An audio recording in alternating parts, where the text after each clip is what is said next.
Hello everyone, welcome to the Scumdogs Kennel. I'm your host, Chris Williams, and in today's Cryptid Corner mini-episode, I have, once again, two very bizarre stories to tell you all about today, folks.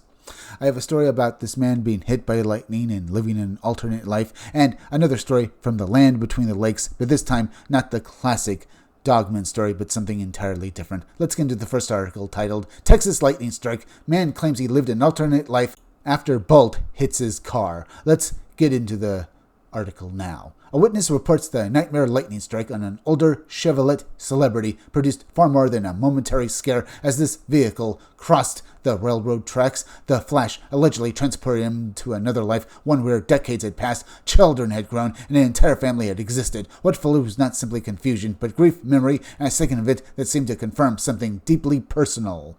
That sounds phenomenal, folks. Let's get into the actual story by reading the case file first, though. Case type, lightning strike, altered state, alternate life experience, possible time slip, or parallel life event. Location, Texas, United States. Setting, nighttime, roadway, railroad crossing inside an older Chevrolet celebrity. Primary trigger, lightning strike to the vehicle roof. Witness state, awake and driving during the first incident, asleep as a truck passenger during the second incident. Reported effects, sudden displacement into another life, perceived long-duration experience, grief response, near loss of vehicle control, and later corroborative family detail. Key anomalous detail, witness later mentioned Allie, allegedly unaware that his youngest daughter had originally been a twin and that the miscarried twin had been named Allison. Primary emotional tone, shock, grief, disorientation, longing, and unresolved loss. Very phenomenal. Let's read the actual account now, folks, of this man who says he lived another life after being hit by lightning. Or at the very least, somehow the lightning played an effect in his story. So let's get into it now and hear exactly what this man had to live through and the emotional grief that came after the loss of this life, folks. Or at least the alteration and basically him coming to the realization that this alternate life no longer exists on any real level. Let's now read on, everyone. I was driving my fiancée to work one night in an older Chevrolet celebrity. We were crossing railroad tracks when lightning suddenly struck the roof of the car. In that instant, everything changed. The flash was blinding, but it was not like simply being startled by lightning. One moment, I was behind the wheel, and the next, I was not in the car at all. I was somewhere else. More than that, I seemed to be someone else, or maybe another version of myself. I found myself living a completely different life. It did not feel like a dream. It felt like time had passed, weeks, maybe longer. I had memories there. I had a wife. We had 2 sons and a daughter. My sons were grown men. There were grandchildren. My daughter was a senior in high school. In that life, I was in my late 60s, and I carried the memories, emotions, and history of a full lifetime. That is a very interesting idea, folks. I've heard of other stories, including fictional ones, of people basically having alternate lives just flash before their eyes, literally, like in this case, folks. Usually here in fiction, but I've heard of a few people actually saying that they've had this happen in real life. Either way, they consider that as a possibility, that maybe our lives could be completely upended and we're living a completely different one, as if going through a portal, or in this case, being hit by lightning. That's something to consider as truly astounding.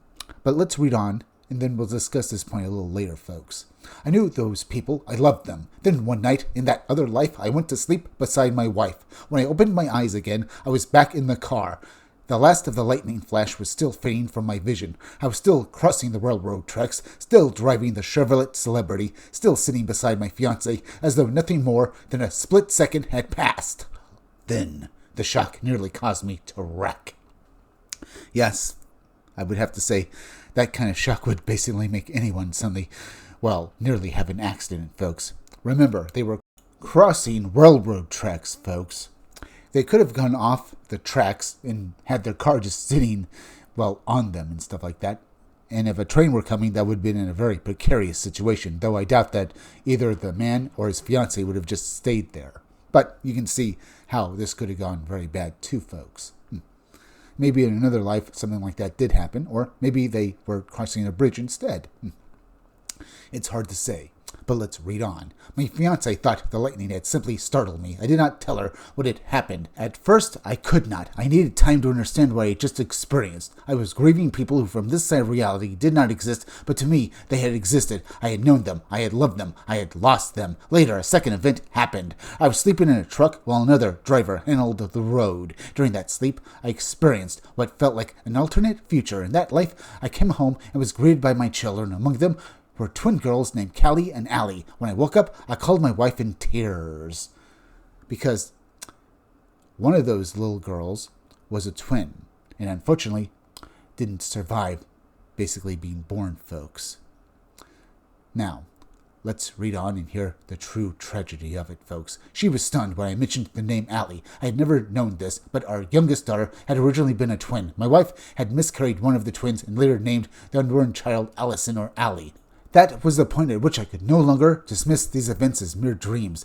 The first experience left me with the grief of an entire life I had lived and lost. The second carried a detail I should not have known. For me, these were not ordinary dreams. They had emotional weight, personal confirmation, and the lingering sense that for a brief moment I had crossed into another version of my own life. Indeed, did this man somehow get information from some alternate reality, folks? Or was he actually thrust mentally into these alternate realities? Are they even the same reality at all, folks? Remember, in the first version, he had 2 adult sons and a daughter in high school, right?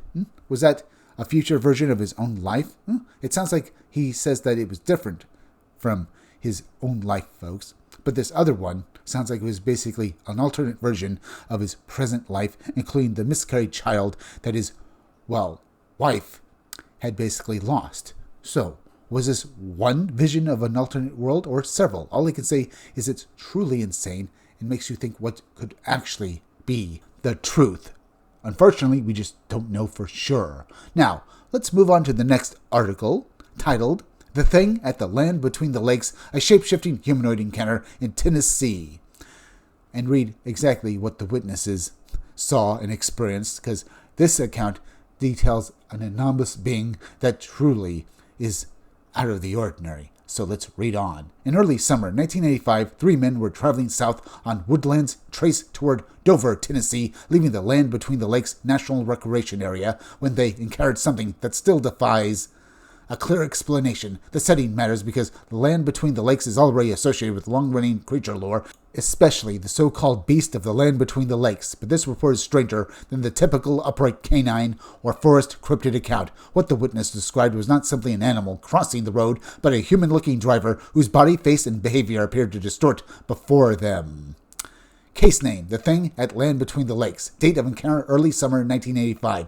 Reported to me February 26, 2018 at 6:15 a.m. Location, Land Between the Lakes National Recreation Area. Traveling south on Woodlands Trace towards Dover, Tennessee. Witnesses, Roe, J.M., and T.G. Primary witness, Roe or RO, folks. Secondary confirmation, J.M. reportedly verified the event but refused to elaborate. Time of day, early evening, still light. Vehicle, Ford Ranger. Other vehicle, older model gray-colored sedan. Any description, human-like driver with wild bushy hair, glasses, oversized eyes, elongated neck, distorted upside-down head, and vocalizations described as woo, woo, woo, and howling. Witness reaction, extreme fear, revulsion, shock, tears, and an immediate urge by RO to destroy the entity. Notable anomaly, TG appeared unaware of the event, possibly asleep, disassociated, or immobilized. Let's read the actual account now, folks. I received a telephone call from an eyewitness in Tennessee on Monday, February 26, 2018 at 6:15 a.m. The account he gave me was one of the strangest I've ever heard or read. In early summer 1985, the witness, RO, and 2 other friends were in the Land Between the Lakes National Recreation Area. They were exiting the park while traveling south and, Route 49, Woodlands Trace Byway toward Dover, Tennessee. The 3 men were sitting together in a Ford Ranger. The driver, JM, and RO were sitting side by side. The other friend, TG, was sitting on the passenger side. It was early evening and still light. As they approached a curve in the road, an older gray sedan was in the opposite lane coming toward them. The sedan slowed as if to make contact with the witnesses. As JM and RO looked at the other driver, they were soon horrified by what they saw. RO stated that the other driver had wild, bushy hair and wore glasses. When the person turned their head toward them, the eyes appeared to be oversized. The driver's window was open. Suddenly, this being, or humanoid, extended its head out the window, its neck stretching to an incredible length. The face shapeshifted, taking on a bizarre, contorted appearance. The head was now upside down and looked at them while making loud woo, woo, woo, and howling sounds. It was a dreadful vision. It sounds like it, folks. It sounds like it's right out of an 80s horror movie as well.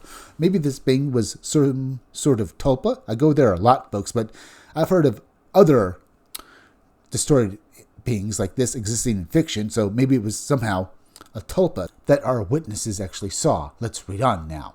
RO and JM were totally shocked and in utter fear to the point of tears. JM accelerated away from the other vehicle. At the same time, their other friend, TG, never reacted to the sight of this being. He was either asleep or immobilized somehow. He had no idea what had just taken place, folks, and what he had lived through.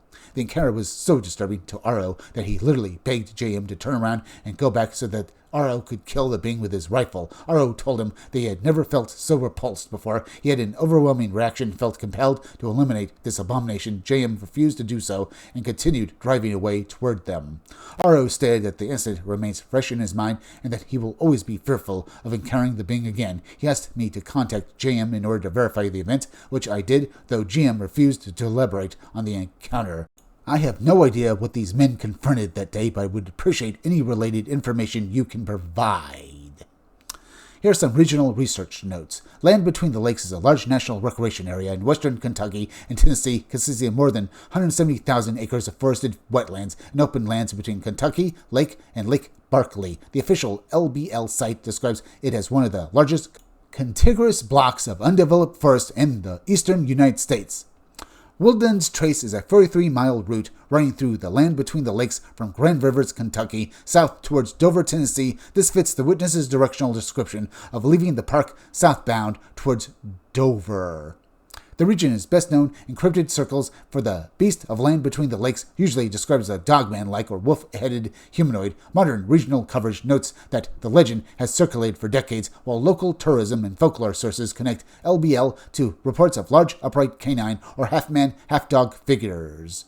That said, this 1985 account does not neatly match the standard LBL dogman pattern. There is no roadside animal, no bipedal wolf form, no attack, no chase, and no physical trace. Instead, the report centers on a driver who appears initially human, then displays impossible bodily distortion, facial transformation, abnormal vocalization, and a disturbing psychological effect on two of the witnesses. A useful comparison is the shapeshifter thread, sometimes detached to the LBL legend. Some retellings of the beast of LBL include older folklore claims of a shapeshifting figure or cursed being, though these claims remain folklore and should not be treated as verified history. So, the land between the lakes has more than the beast here, folks, that was said to have basically killed an entire family.